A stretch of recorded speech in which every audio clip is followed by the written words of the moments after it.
na parte de quinta-feira, unidos e destemidos. A unidade e a luta pela fé do Evangelho fortalecem a nossa coragem. A unidade e a luta pela fé do Evangelho fortalecem a nossa coragem. Filipenses capítulo 1, versos 27 a 30. Nós já lemos o verso 27, então agora vamos ler o verso 28 a 30. E que em nada se sentem intimidados pelos adversários. Quando você está em Cristo, possuído pelo Espírito Santo, você não teme o inimigo, você não tem medo de Satanás. Você está com Cristo. E é Cristo quem luta contra Satanás e já derrotou Satanás. Jesus é vitorioso.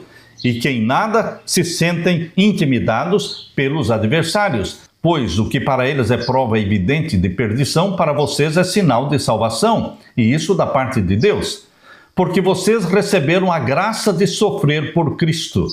Vejam, os salvos em Cristo recebem a graça de sofrer por Cristo, e não somente de crer em Cristo, pois vocês têm o mesmo combate que viram em mim, e que agora estão ouvindo que continuo a ter. Paulo foi perseguido, foi preso. Nós que amamos a Jesus provavelmente vamos ser perseguidos também e talvez alguns serão presos. Meu querido irmão, a estratégia de Satanás é dividir para conquistar.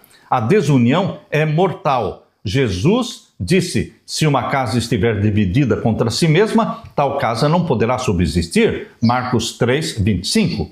É um princípio simples que Satanás tenta nos fazer esquecer. A unidade nos ajuda a cumprir nosso papel profético como remanescente de Deus na terra, remanescente da profecia bíblica, Apocalipse 12, 17, aqueles que guardam os mandamentos de Deus e têm o testemunho de Jesus Cristo. Deus tem na terra um remanescente fiel, que guarda os mandamentos de Deus e que proclamam o Evangelho eterno, de Apocalipse capítulo 14, verso 6 até o verso 12. Queridos, o Evangelho eterno, que deve ser pregado a cada nação, tribo, língua e povo, em Apocalipse capítulo 14, este Evangelho será pregado por aqueles que são batizados pelo Espírito Santo e que vivem em unidade de pensamento. A unidade é essencial para cumprir a missão de proclamar essa mensagem dada por Deus. Esta é a oração de Jesus em João capítulo 17. Destaca a verdade da palavra de Deus como uma das chaves mais importantes para a unidade.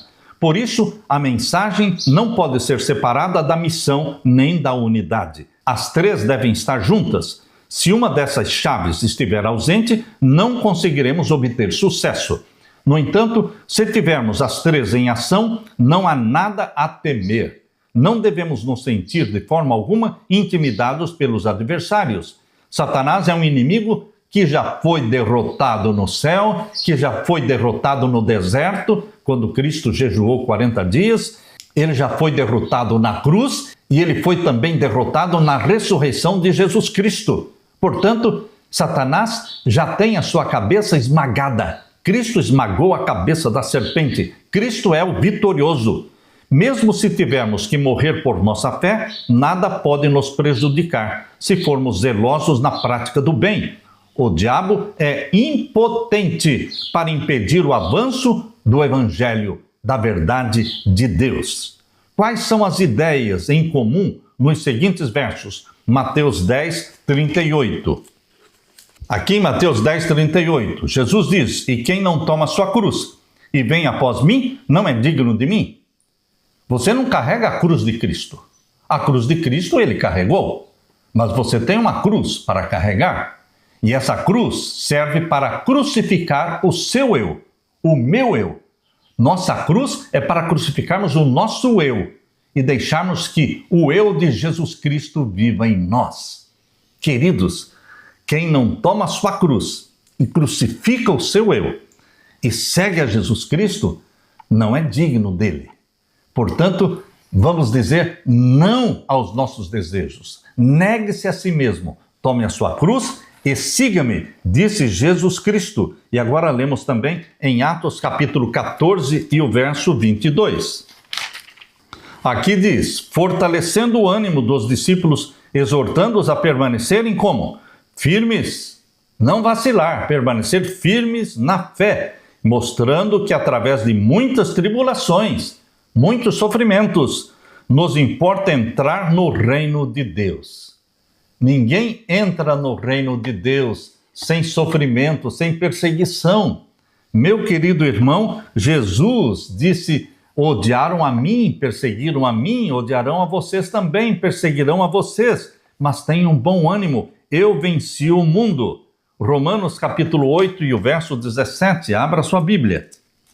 Aqui diz Paulo, em Romanos 8, 17, e se somos filhos, somos também herdeiros, herdeiros de Deus e co-herdeiros com Cristo, se com ele sofremos, para que também com ele sejamos glorificados.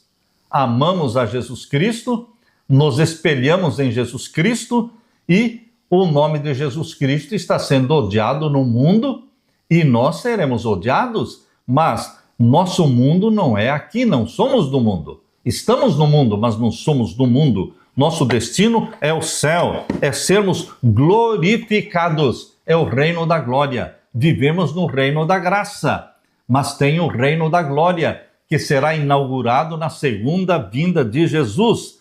Aqueles que quiserem viver piamente, piedosamente em Jesus, vão sim padecer perseguições. 2 Timóteo 3:12. A vida nesse mundo de pecado é difícil, é dura, mas o céu está garantido, meu querido irmão. A vida é dura? Sim, mas o céu está garantido e Deus é misericordioso. Mesmo para as pessoas que estão mais perto de Jesus, a vida é difícil. Jó era um homem justo e o próprio Senhor disse que ele era um homem íntegro e reto, que temia Deus e se desviava do mal. Jó, capítulo 1, verso 1 e 8. E ainda assim, da noite para o dia, tragédias atingiram Jó e sua família.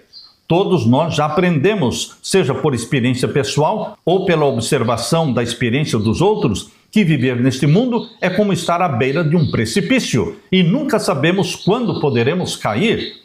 Mas, quando caímos, Deus nos levanta. O sofrimento, em algum grau, é parte da nossa vida cristã.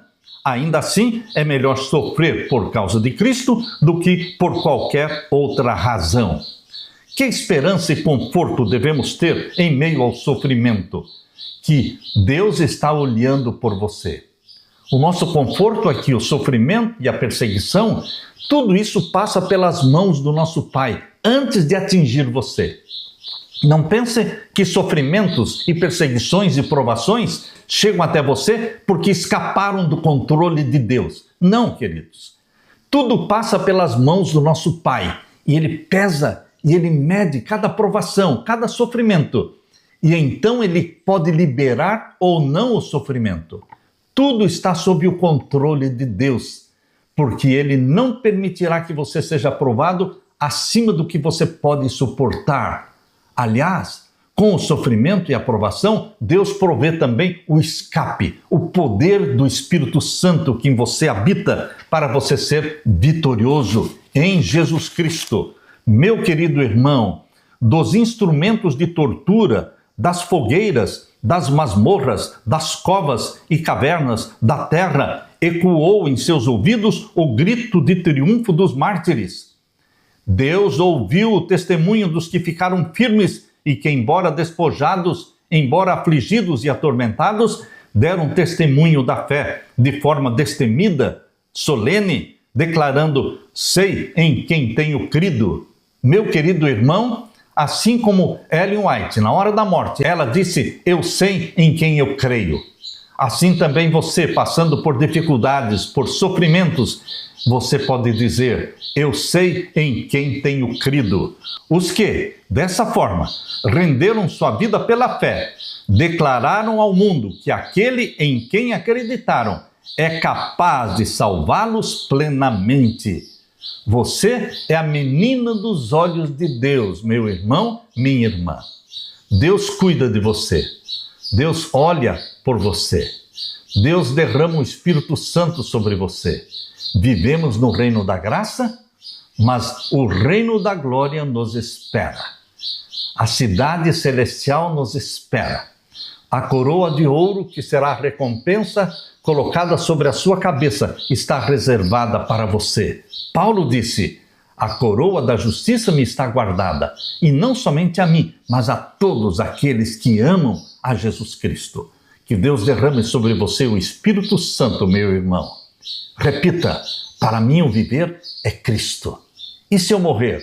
Se eu morrer, para mim é lucro, porque estou salvo em Jesus Cristo. Aleluia! Deixe-me orar com você.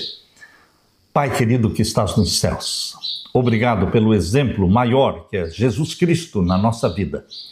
Obrigado pelo Espírito Santo que habita em nós e implanta em nós a mente de Jesus Cristo. Obrigado pelo exemplo de Paulo e pelo slogan, pelo lema da vida de Paulo: para mim o viver é Cristo e o morrer é lucro. Que este seja o nosso lema. Que o Senhor nos batize com o Espírito Santo e que o Senhor nos prepare para o reino da glória do nosso Senhor Jesus Cristo. Em nome de Jesus que pedimos e agradecemos. Amém, Senhor. Deixo com você, meu irmão, minha irmã, a paz de Jesus. Amém.